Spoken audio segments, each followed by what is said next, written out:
immediate ones, some I didn't even mention in different industries. The way we create retention is we treat people like family. I know it sounds corny, and in every industry will tell you, every industry publication, every expert says, don't say family, it's not a family, it's a work environment. But you know what, we treat them well, we treat them like people. We have a general manager at one of our restaurants whose wife had just finished chemo and daughter just started chemo. Our GMs aren't off on Wednesday, he's off on Wednesday. Why? It's chemo day. We would never dream of having him miss something like that. We offer opportunity to employees as team members to learn. We try and promote at least 80% from within. Not just to our general manager ranks, but our hourly managers really is a start, and we find people who have that spark. We try to ignite that spark, because you've all had this conversation. Hey, want to be a manager? No, that's a pay cut. I'm not taking a pay cut. Well, people who have the foresight to see that I can have a career, and look, I work for a very lucky brand structure where 5 brothers and their father, who still comes to the office every day at 89 years old. Every day. There's a family atmosphere to Buona that I think you can feel in our restaurants and you can feel in our people. Everyone's not perfect. All our people aren't perfect. They're not all buying into the family mentality.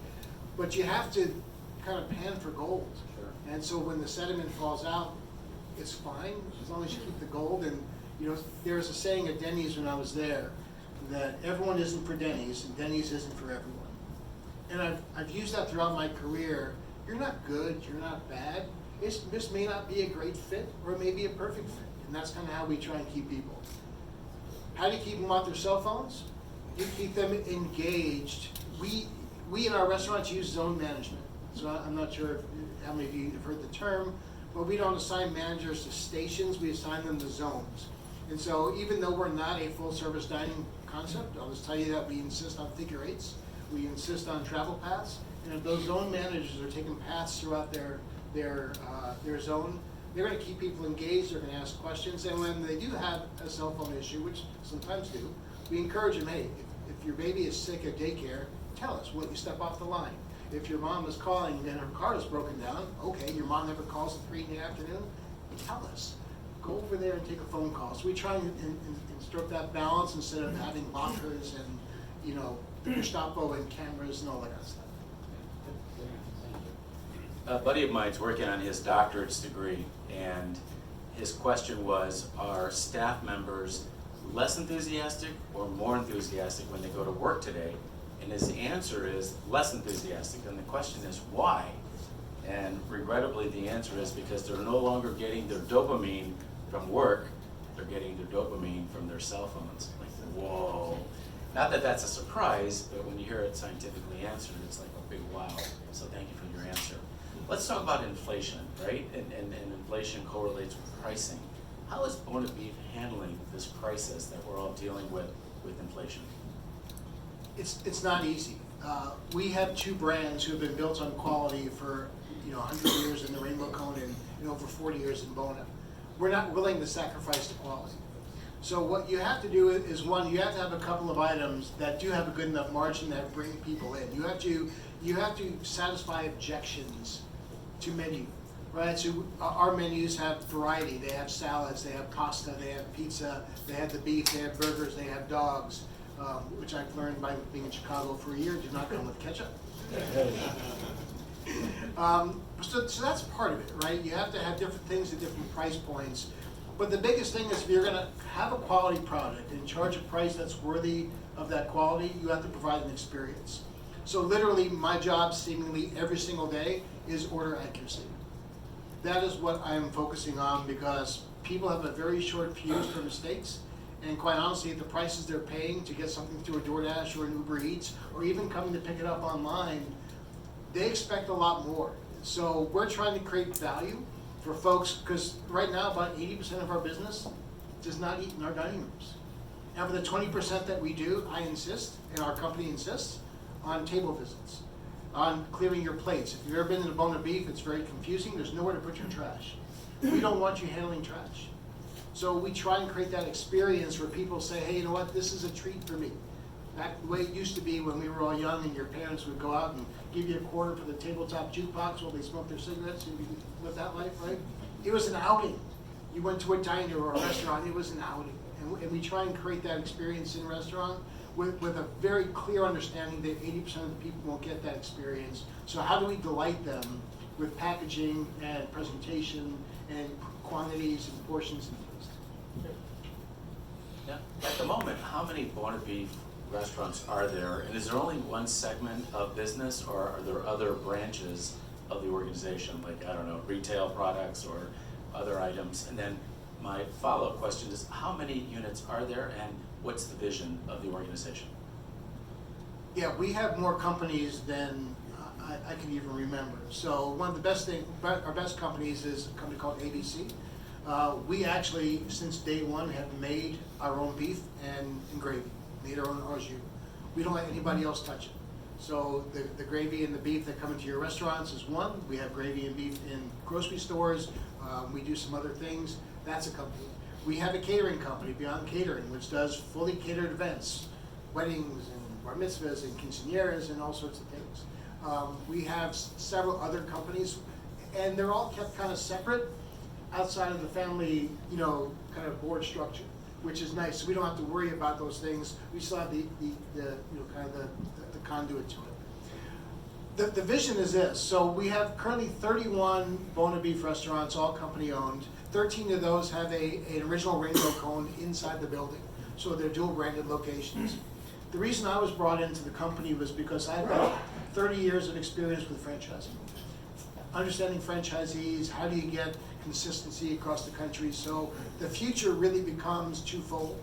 One, we're going to franchise. We opened up yesterday our 9th Rainbow Cone franchise in Orlando, Florida, at Chick-fil-A Trail in Orlando.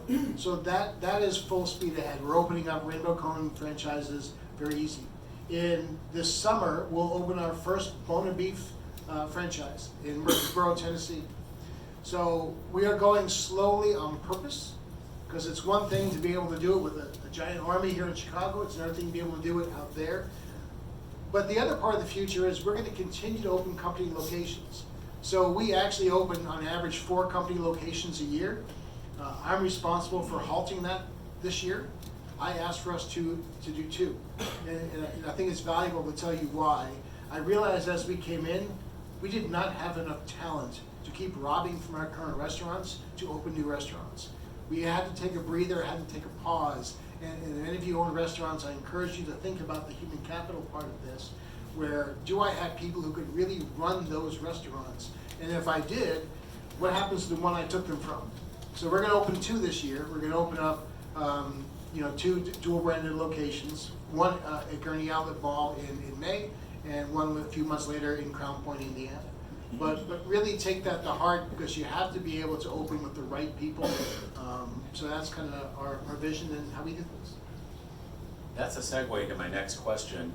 How are you attracting new talent, and more importantly, how different is the talent pool today than it was perhaps 5 years ago? It's actually easy to attract new talent. It's hard to attract the right talent. So with Indeed and all these other bots out there, the sad part is we'll get 3,000 resumes for a position. A third of them are qualified. Half of those maybe we want to talk to, and half of those make it to an in-person interview. So you have to be creative on this. We try and create some sort of a social presence on Instagram, on LinkedIn. I think if any of you have businesses, create a culture on these social media sites. If I say Chick-fil-A, an image just went into your head, right? It probably said, "My pleasure," and someone smiling, handing you a lemonade. People want to work with that, right? If you say Portillo's, which is our direct competitor, great brand, they kill it in the drive-thru, don't they? Let's be real, they kill it in the drive-thru. So people know about your company.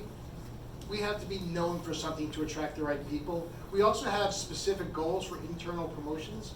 So we don't always make them, thank goodness, because then we'd just be taking the wrong people to meet the goals sometimes. But because we actually have an internal promotion goal, and we bonus our general managers on leveling people up through the system, we are able to continue to attract those people, and because we have that culture, people who work for us want to bring their friends into the business. Which is a nice segue. My next question, and that is in fact promotion, getting people through that front door. What have you found is the most effective means of getting people through that front door? And then my follow-up to that is your loyalty program. How effective has that been? Is it meeting the goals of the organization, or do you see more promise in that area? It's hard to get people in nowadays. There's so much competition. In a city like this, and if you're a beef restaurant, let's be real, we're a chain now. People see us as a chain. Oh, Buona Beef, you guys used to be great, but you're a chain. So people have that impression because we have 31 restaurants. So what you have to do is you have to create a reason for them to come. If you don't create a reason for them to come, they don't come. So we invented National Beef Day. I don't know if you guys know that, but we actually invented the holiday and had it patented. So this year we're actually going to usually do a National Beef Day special. We're doing a whole National Beef Month promotion. You have to have some news like that. You have to have some discounts. You have to understand that people are hurting. A dozen eggs is what, $114 now? Right? I had mine insured because my wife's a little clumsy. You have to create some meaningful price for them, and then create an experience that allows them to customize. But when you talk about check average, it's a very dangerous piece in the restaurant space. So it's great that you keep increasing your check average, but at some point people say, wait a second, I just had a sandwich and fries and it was $31. My wife went to a very famous hamburger restaurant where there's at least 5 guys who will go there a day. She had a burger, a shake, and fries delivered to the house, $38. Now, the food was fantastic, and we have Dash Pass. So people make decisions at some point, is it worth what I paid? So, and then when we get them in the restaurant, and by the way, that means in the drive-through lane, that means in our online order pickup lane, you have to treat them as if it was a great experience. And then you asked about the app. So we are stepping heavily into our app. We are actually moving towards we used to have a lot of daily specials and things. You'd walk into the restaurant. It didn't create any loyalty, no pun intended, right? So people would stop by. We're now asking for people to get these specials through the app. It allows them to get a lot of different choices and a lot of different discounts for them. So we've stepped heavily into that, and we're honestly at about 1/3 of our transactions are through our loyalty members. Why do we care about that? Because we can talk directly to them.